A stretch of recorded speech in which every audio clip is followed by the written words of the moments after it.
How well can you persuade and influence people? Stay tuned.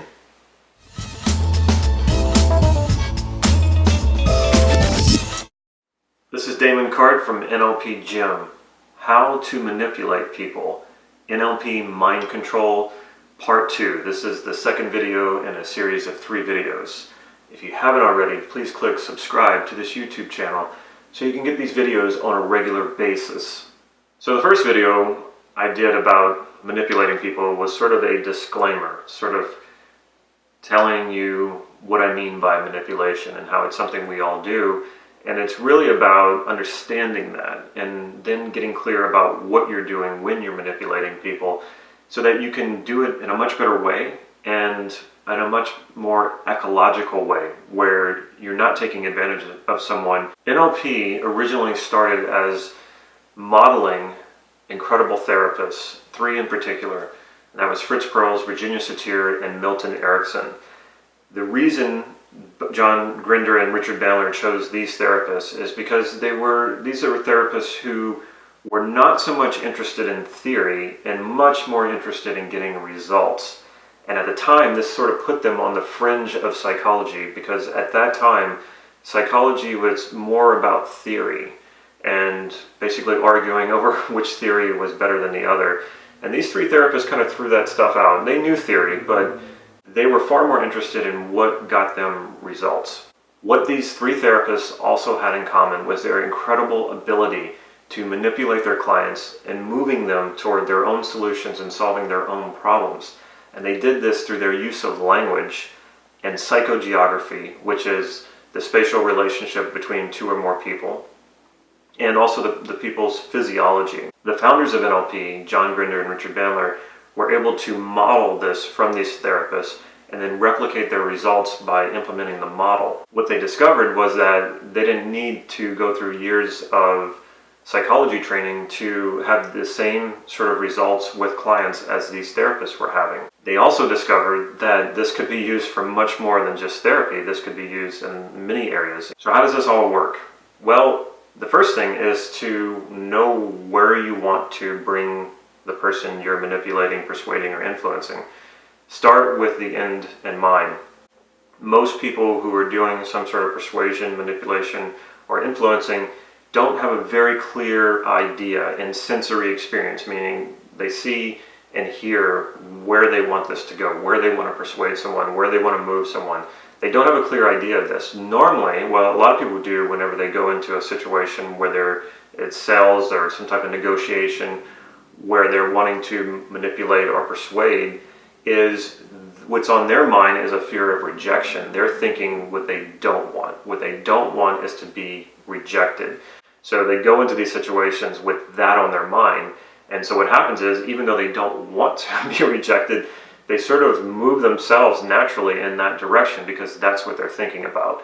What you want to do is you want to flip this. You want to be focused on where it is you want to bring the client. Sure, you can acknowledge that you may have this fear or this not wanting to be rejected, but if that's what's on your mind mostly, if that's what you're thinking about more than anything else, you're probably going to move in that direction, and that's what you don't want to do. So you want to move in the direction of where you want to take this person. The next thing you want to do is build rapport with someone, and that's where the mirroring and matching and the sensory acuity and calibration comes in. That is usually the first skills that are taught in an NLP training. This creates some sort of sense of familiarity with the person you're persuading, and this is the beginning of trust, and eventually they'll start to trust you more and more. It's also the point of no return. Now, what do I mean by that? This is where you introduce the possibility of betraying this person. So you want to be very careful about what you're doing here.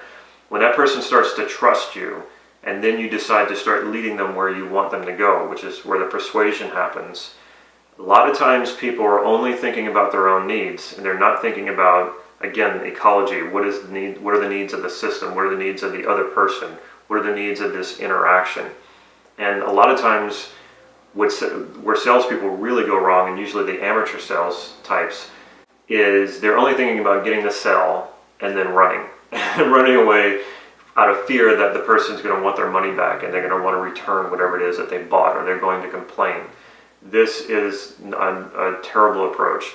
If you're a salesperson, or if you're negotiating or influencing or persuading anyone, the best thing to do is to treat this person like a client, and not treat them just like a temporary client. Treat every client like they're going to be a lifelong client, meaning you are now accountable for what you're telling this person and what you're promising for the rest of your life. That this person will likely come back for more. And if this person has any troubles with what it is, the product or the service that you're selling them, you're here. You will be here. You will answer for that if that person comes back and has an issue, a problem, or a complaint.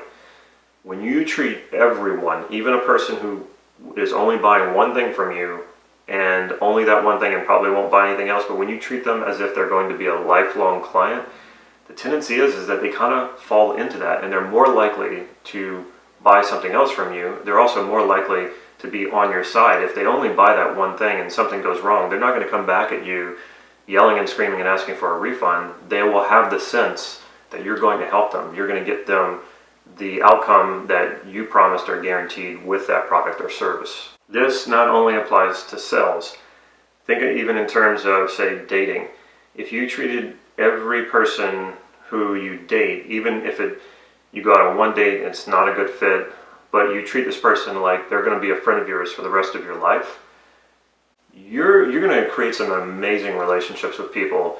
And if you're only thinking about a person of, oh, whether or not I'm attracted to them, whether or not they're going to give me what I want, whether or not we're a good fit, and you just leave it at that, you are handicapping yourself. You can have an incredible social life just by treating everyone you meet, everyone you go on a date with, everyone you ask out, as if you're going to be friends for life. You're either going to get into a relationship with this person, or you're at least going to be friends for the rest of your life. You will make incredible relationships, connections, and if it's more about sales, then you will network like no one else. You will make incredible connections, and people will trust you, and they will want to be around you.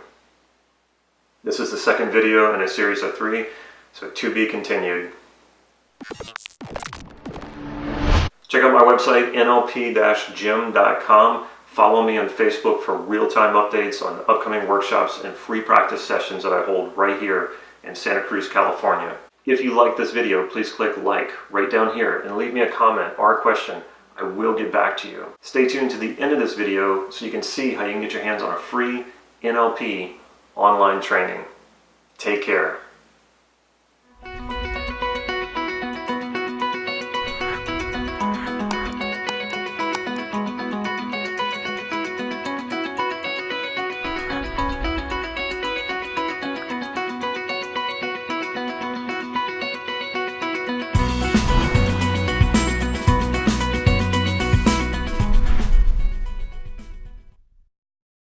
What these three therapists also had in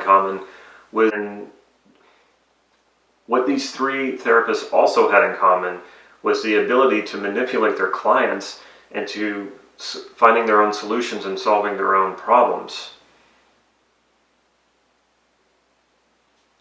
What these three therapists also had in common was their own problems.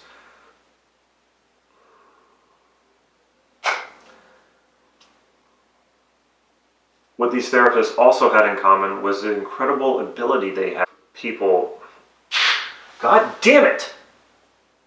What these three therapists also had in common was their incredible ability to manipulate.